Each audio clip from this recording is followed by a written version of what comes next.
towards improving the adequacy of our maintenance and replacement standards. Sorry, I don't think that's a motion. Or are you making a motion to that extent? I have to frame it as a motion. All right, so I don't think it's allowed anyway, but go ahead. Or an amendment? Sorry, So we don't have a motion. All right.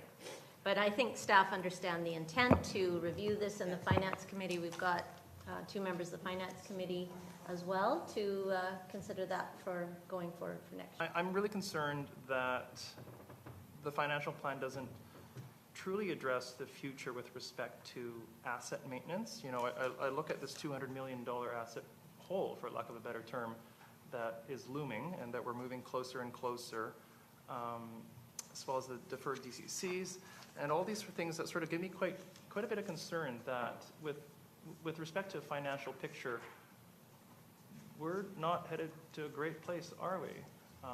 And so that certainly gives me a bit of red flag as to should we be a bit more aggressive in terms of making plans for the future and trying to plan for that rainy day, which we know is coming. I feel a bit like Noah building the ark. In fairness, though, when you say that the assets are better than they were pretty bad before. So it's not saying much, is it?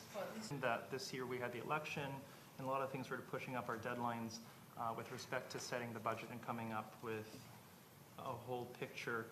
Do you need a motion from council for the coming year? Because certainly I feel that we need to be a bit more aggressive, shall we say, in terms of making sure that we're on sure financial footing for the next year and that we're not just maintaining a status quo that nobody is really loving but is just sort of tolerating. Approving a current budget, and we're making an informal commitment to taking a hard look in subsequent years, but there isn't anything there that compels us to do that. So for lack of a better alternative, I would support the deferral motion. Sorry, and I should have gone to the original movers and seconders. That's my mistake. Right. The motion was moved by council. Yeah. Just a point of information, Your Worship. If council defers this consideration of this tonight, we will be up against a statutory deadline to get the tax rates completed. Also, the other reports that are on the agenda tonight cannot be considered. I have to say I'm a little disappointed that, and I understand that there was an election in the way that sort of things were pushed right up to the deadline, because I think it sounds like some of my colleagues around the table would have liked a chance to have had this discussion and perhaps gone back. That being, you know, hindsight is 20/20. All right, seeing no other speakers, I'll just put my my comments in. So I think what we're all on the same page, actually, that we want to aggressively look at next year's budget. But I don't think that I'm hearing council wants to review this year's budget.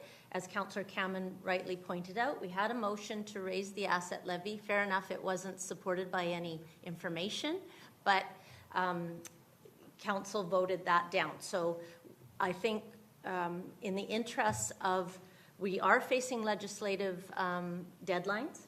I'm not sure what, as Ms. Gordon has said, more information could be provided. I think staff and Finance Committee do need the time. Oh, God. Or maybe Mr. Well, how about staff be directed to develop a more aggressive strategy, or develop more aggressive strategies for addressing the capital infrastructure shortfall of the district, starting with the 2020 budget year, and to bring that forward to council for council's review well in advance of the 2020 budget deadlines. All right, so can I get a seconder for the motion? Anybody? No, I thought we all wanted After all that, motion. Councillor Lambert, are you seconding the motion? I just wanted to add and include the operational review along with it. It's not just about, so could we Oh, sorry, you're wanting to address both the capital infrastructure It's all budget shortfall stuff. and the operational budget? Operational review that we are undertaking this year Okay. in 2019. Just want to make that explicit. Okay. Sorry, I'm not quite sure. Seems like apples and oranges, but we can add that. I mean, I don't, if we're gonna. So, seconding, and then there's a friendly amendment to incorporate this. Well, it Wording? sounds It like was actually the, suggested as a friendly. yeah, We have to this- second it first and then make Okay. it. okay, one second, one person speaking, and that's me. I think that we get the, and housing as well.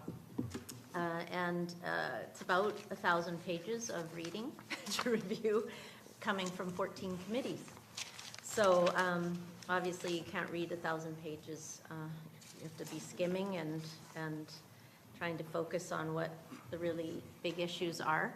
I am going to be circulating, I've asked Nancy to circulate 2 interesting studies, though, that were on the GVRD agenda, and one is on parking, and just an overview of parking use in the metro area.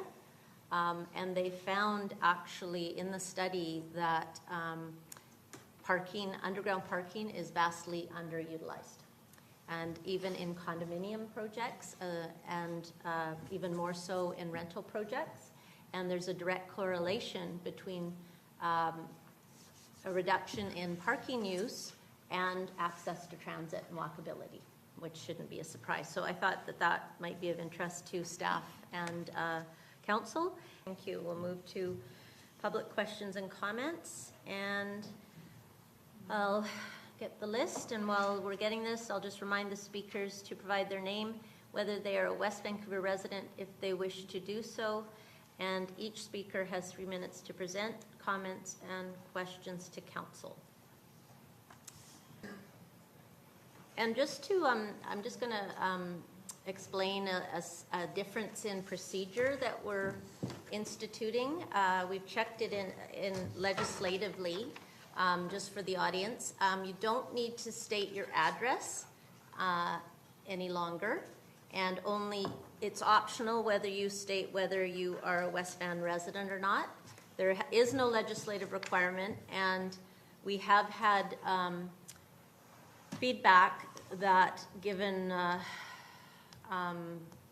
the level of controversy of the Beeline, at least, people have felt concerned for their security, and so we are not requiring people to state their addresses, but they may well say whether they're West Van residents or not. Thank you. I don't think I want to leave the impression that the district is in poor financial shape. In fact, I'm actually quite proud of the shape that we've got this district in the last 7 years. We never had a plan to manage our assets. We've kept taxes low. We've kept a hold on our operating budget. I think the community is very well served. We've professionalized the financial services division in the last 7 years. That didn't happen before. So I definitely do not want to leave the impression that we are in poor financial state. Our assets do require maintenance, like everybody. If you drive up streets and houses, would you say that all the houses are in poor shape? I don't think so. I mean, people maintain their houses at different levels, but that's the million-dollar question that council is wrestling with, is what level and how much we want to burden the taxpayer. But I would never tell the community we're in poor financial shape. Deals that have been done. You could look at alternate sources of revenue. The main ones that are in use throughout the Lower Mainland are pay parking, and there's even the option of a casino. I mean, that's fairly aggressive, but they do provide a lot of funding. And there may be others. Those are the only ones I can think of off the top of my head, but It's there may very be. helpful, very helpful.